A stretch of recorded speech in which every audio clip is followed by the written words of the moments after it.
तो फ्रेंड्स, आज की क्लास में हम लोग देखने वाले हैं ट्रांसफेरिन के बारे में डिटेल्स देखने वाले हैं।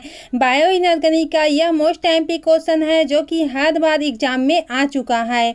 इसके पहले हम लोगों ने जितने भी बायो इनऑर्गेनिक का चैप्टर कवर कर लिया है उसको आप लोग अच्छे से देख ले और समझ ले, ताकि आप लोगों को नोट्स बनाने में आसानी हो। और जो भी चैप्टर आप लोग को समझ में नहीं आ रहा है उसे कॉमेंट सेक्शन में ज़रूर से बताएँ, ताकि उस चैप्टर के लिए सेपरेट वीडियो लेक्चर बनाया जा सके। ठीक है, तो आज की क्लास को स्टार्ट करते हैं। ट्रांसफेरिन, सबसे पहले जान लेते हैं कि ट्रांसफेरिन क्या होता है। तो ट्रांसफेरिन इट मीन्स ट्रांसफ़र करता है किसका, फेरिन इट मीन्स ये आयरन का ट्रांसफ़र करता है। किसका करता है, आयरन का ट्रांसपोर्ट करने का कार्य करता है कौन, ट्रांसफेरिन। और कहाँ से कहाँ ट्रांसफ़र करता है उसको भी हम लोग देखेंगे। तो ये स्टोमच से ब्लड तक ट्रांसफ़र करता है, किसमें, स्टोमच से ब्लड तक ट्रांसपोर्ट करता है किसको, आयरन को, कौन, ट्रांसफेरिन। और ट्रांसफेरिन क्या है, एक आयरन ट्रांसपोर्ट प्रोटीन होता है। क्या होता है, एक आयरन ट्रांसपोर्ट प्रोटीन होता है, जिसमें क्या होता है, Fe3+ स्ट्रॉन्ग बाइंडेड होता है। एंड Fe3+ को कहाँ से, स्टोमच से ब्लड तक ये ट्रांसपोर्ट करता है। Fe3+ क्या होता है, ये टॉक्सिक होता है। ठीक है, इसलिए ये इसको सेफली से स्टोमच से ब्लड तक ये ट्रांसपोर्ट करने का कार्य करता है। ठीक है, आई होप इतना आप लोग को अच्छे से समझ में आ गया होगा फ्रेंड्स। इसका मोलिकुलर वेट को की बात करते हैं। मोलिकुलर वेट कितना होता है इसका, अप्रॉक्सीमेटली कितना होता है इसका, 80,000 होता है। कितना होता है, 80,000 होता है। और ये क्या होता है, ये ट्रांसफेरिन जो होता है ये देख ही सकते हैं कि जो होता है ये मोलिकुलर वेट होता है 80,000 डेल्टन्स होता है यहाँ पर से। और ग्लाइकोप्रोटीन प्लस Fe3+ कॉम्प्लेक्स का यहाँ पर से अगर कंबाइन होगा तो ये फॉर्म कर लेता है किसका, एपोट्रांसफेरिन। क्या करता है, ये सिंगल क्या होता है, पेप्टाइड चेन फॉर्म करता है। एपोट्रांसफेरिन क्या होता है,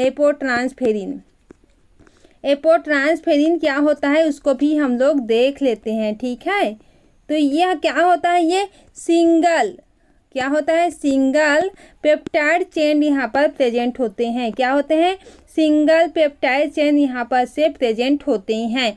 आई होप इतना आप लोग को अच्छे से क्लियरली समझ में आ गया होगा फ्रेंड्स। अब हम लोग आगे बढ़ते हैं। इसमें 700 अमीनो एसिड प्रेजेंट होता है और 700 अमीनो एसिड अरेंज होकर के क्या करता है, ये ट्रांसफरेज का निर्माण करता है।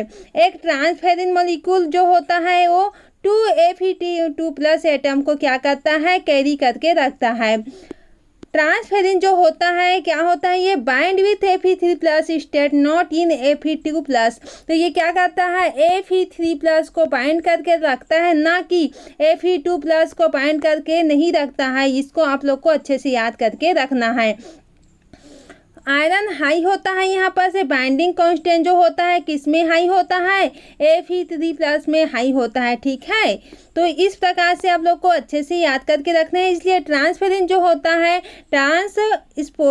ट्रांसपोर्टेशन के लिए ट्रांसफेरिन जो होता है प्रोटीन उपयुक्त होता है। ट्रांसफेरिन जो होता है 2 टाइप्स के होते हैं। कौन कौन से 2 टाइप्स के होते हैं उसको देख लेते हैं। एक तो होता है हम लोग का ओवम ट्रांसफेरिन होता है, और ये क्या होता है, ओवम में पाया जाता है। अब लैक्टो ट्रांसफेरिन जो होता है वो किस में पाया जाता है, मदर मिल्क में पाया जाता है। लैक्टो ट्रांसफेरिन हम लोगों ने तो सुना होगा, लैक्टो हार्मोन ऐसे कुछ सुने होंगे। ठीक है, तो ये मदर मिल्क में पाया जाता है। तो ये लैक्टो ट्रांसफेरिन जो होता है किस में पाया जाता है, मदर मिल्क में पाया जाता है। इनमें क्या होता है, एंटी बैक्टीरियल प्रॉपर्टीज होती है, जो कि बेबी चिल्ड्रन को क्या करता है, एंटी बैक्टीरियल से यहाँ पर से क्या करता है, इसको बचाए रखता है। ठीक है, जो बाहरी आक्रमण है एंटी बैक्टीरियल का उसे बचाए रखने का कार्य करता है। तो ये क्या करता है, एंटी बैक्टीरियल प्रॉपर्टीज इसमें प्रेजेंट होती है। प्रत्येक Fe3+ में क्या होता है, बाइकार्बोनेट आयन बॉन्ड प्रेजेंट होता है। साथ ही साथ क्या होता है, इसमें H+ आयन रिलीज होता है। क्या होता है, बाइकार्बोनेट आयन तो बॉन्ड करके बनाता है, जबकि H+ आयन को क्या करता है, रिलीज करता है। और यह क्या होता है, उसके pH पर डिपेंड होता है। अब इसकी रिएक्शन की बात कर लेते हैं। रिएक्शन किस प्रकार से होता है, ये ट्रांसफेरिन हो गया प्लस में प्लस हम लोग स्टेट लेते हैं, 3 ऑक्सीडेशन स्टेट लेते हैं यहाँ पर से, प्लस HCO3 यहाँ पर से बाइकार्बोनेट आयन यहाँ पर प्रेजेंट होता है। जब रिएक्शन करेगा आपस में तो क्या बना लेता है ये ट्रांसफेरिन Fe3+ और यहाँ पर से CO3 2 माइनस यहाँ पर से बना लेगा और यहाँ पर से H+ जो होता है वो रिलीज हो जाता है। अब देखेंगे इसके आगे का पार्ट। ट्रांसफेरिन जो होता है consist of 2 lobe A and B lobe in octahedral structure. क्या करता है ये A और B लोब यहाँ पर प्रेजेंट होता है और ऑक्टाहेड्रल स्ट्रक्चर को फॉर्म करता है। देख ही सकते हैं यहाँ पर ये वाला पार्ट होता है हम लोग का हिस्टिडीन का होता है। ये वाला पार्ट जो होता है इसमें क्या होता है एस्पार्टिक यहाँ पर से जुड़ा होता है और यहाँ पर से क्या होता है इतना से इतना ये क्या होता है यहाँ पर से हम लोग का कार्बोनेट यहाँ पर से प्रेजेंट होता है। ये हम लोग का ट्रायोज होता है, ये ट्रायोज होता है, ये Fe3+ ऑक्सीडेशन स्टेट में यहाँ पर से प्रेजेंट होता है। तो क्या क्या इतना स्ट्रक्चर में प्रेजेंट है उसको देख लेते हैं अच्छे से।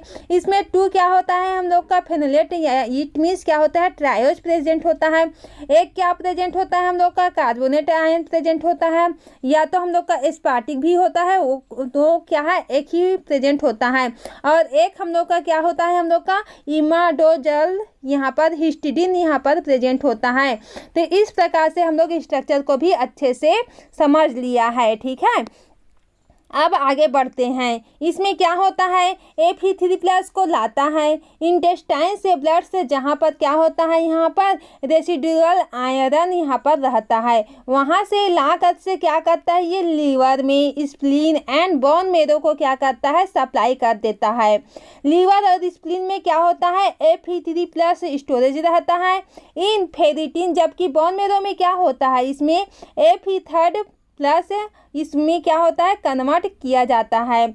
Fe2+ को यहाँ पर बाद में ये क्या होता है आरबीसीज में हीमोग्लोबिन में क्या कर देता है ये प्रोडक्शन फॉर्म कर देता है। और क्या होता है यहाँ पर से साइटोक्रोम में B ETC के क्या होता है प्रोडक्शन में काम करता है कौन ट्रांसफेरिन। हम ट्रांसफेरिन के फंक्शन को देख रहे हैं कि वो क्या क्या कर रहा है। आयरन मेटाबॉलिज्म में क्या करता है इंपॉर्टेंट रोल प्ले करता है ट्रांसफेरिन। आयरन को कैरी करना और क्या करता है राइट जगह डिलीवर करना, ये कार्य करता है कौन ट्रांसफेरिन। लेकिन ट्रांसफेरिन में Fe2+ के साथ क्या होता है कॉम्प्लेक्स नहीं बना सकता, क्योंकि ये Fe3+ के साथ क्या करता है कॉम्प्लेक्स का फॉर्म करता है। ये शीघ्र Fe3+ साथ में ही क्या होता है ये बाइंड हो जाता है और स्ट्रॉन्ग कॉम्प्लेक्स का क्या कर लेता है फॉर्म कर लेता है। इसका बाइंडिंग कांस्टेंट अप्रोक्सीमेटली कितना होता है 10⁻²26 होता है। अब इसके स्ट्रक्चर की बात करते हैं। यहाँ पर से इस प्रकार से स्ट्रक्चर होता है। यहाँ पर से ये क्या होता है CH यहाँ पर से इस प्रकार से प्रेजेंट होता है NH2 और ये NH2 और यहाँ पर से किस प्रकार से जुड़ा हुआ है ये इस प्रकार से W टाइप का यहाँ पर हाफ W में जुड़ा होता है, क्योंकि इसका जो टर्मिनल होता है वो N पार्ट होता है, ठीक है, इसलिए हम लोग इसे N टर्मिनल बोलेंगे। उसी प्रकार से यहाँ पर से क्या होता है ये चेन जो होता है ये कार्बन में एंड होता है, इसलिए इसे हम लोग कार्बन टर्मिनल या इसे C टर्मिनल बोलेंगे। किस पार्ट को इस पार्ट को, ठीक है। तो इस प्रकार से आप लोग को अच्छे से समझना है। ये हम लोग का हिस्टिडीन प्रेजेंट होता है, ये हम लोग का क्या होता है टायरोसिन प्रेजेंट होता है। तो इस प्रकार से ये स्ट्रक्चर का फॉर्म कर लेता है। अब देखेंगे यहाँ पर से क्या होता है ऑक्सीजन नाइट्रोजन जो होता है क्या होता है हार्ड डोनर होता है और Fe3+ जो होता है हार्ड एसिड होता है। आपस में कंबाइन होंगे तो क्या कर लेता है ये स्ट्रॉन्ग कॉम्प्लेक्स का फॉर्म कर लेता है। तो ये अब देख लेते हैं हम लोग टाइप्स ऑफ ट्रांसफेरिन को देख लेते हैं, क्योंकि हम लोग स्ट्रक्चर इंट्रोडक्शन फंक्शन को तो अच्छे से देख लिया। अब टाइप्स ऑफ ट्रांसफेरिन को देख लेते हैं। तो मेन टाइप्स को देखेंगे कि इसके बहुत सारे टाइप्स होते हैं। तो सबसे पहले हम लोग का देख लेते हैं सेरो ट्रांसफेरिन। तो ये क्या होता है इन ब्लड सेरम में रहता है, किस में रहता है ब्लड सेरम में रहता है। इलेक्ट्रो ट्रांसफेरिन की बात करते हैं तो ये मदर मिल्क में प्रेजेंट होता है और जितने भी सीक्रेशन वाला होता है उसमें ये प्रेजेंट होता है, जैसे कि टीयर्स में प्रेजेंट होता है तो और मदर मिल्क में तो प्रेजेंट रहता ही है। क्या करता है ये एंटी बैक्टीरियल एजेंट की तरह कार्य करता है, जो कि चिल्ड्रन को क्या करता है बैक्टीरिया अटैक से प्रोटेक्ट करता है। ओआ ट्रांसफेरिन की बात करते हैं यहाँ पर, तो ये जहाँ पर एक वाइट कलर का जहाँ पर प्रेजेंट होता है वहाँ पर ये ट्रांसफेरिन प्रेजेंट होता है। और क्या होता है मेलेनोनेट ट्रांसफेरिन, तो मेलेनोनेट ट्रांसफेरिन क्या होता है देख लेते हैं। इन मेलेनोसाइट्स मेलेनिन प्रोडक्शन में बहुत ही इंपॉर्टेंट रोल प्ले करता है। कौन? मेलेनो ट्रांसफेरिन। आई होप इतना ट्रांसफेरिन आप लोग को अच्छे से समझ में आ गया होगा फ्रेंड्स। तो इतना आप लोग एग्जाम में लिख देंगे तो बहुत है, ठीक है। तो आप लोग इसे अच्छे से कॉपी नोट्स कर लेना ताकि आप लोग को एग्जाम में लिखने में आसानी हो सके। तो आज का क्लास कैसा रहा आप लोग कॉमेंट सेक्शन में ज़रूर से बताएं। चैनल में न्यू है तो सब्सक्राइब जरूर से कर लें, अपने फ्रेंड्स के साथ शेयर जरूर से करें। और मेरा नोट्स और पढ़ाने का तरीका कैसा लग रहा है ज़रूर से बताएं। और कौन से टॉपिक में आप लोगों को चाहिए उसको भी आप लोग अच्छे से बता दें। और क्या कर लें, टेलीग्राम में ज्वाइन ज़रूर से हो जाएं क्योंकि उसमें जितने भी नोट्स है वहाँ पर अवेलेबल है। आप लोगों को कहीं पर जाने की ज़रूरत नहीं है, ठीक है। जितने भी नोट्स है अवेलेबल है, समझ जाना। यहाँ से भी आप लोग अच्छे से नोट्स बना सकते हैं, नोट्स वहाँ पर ही प्रोवाइड हो जाएगा। तो आज के क्लास यहीं से एंड करते हैं। Thank you.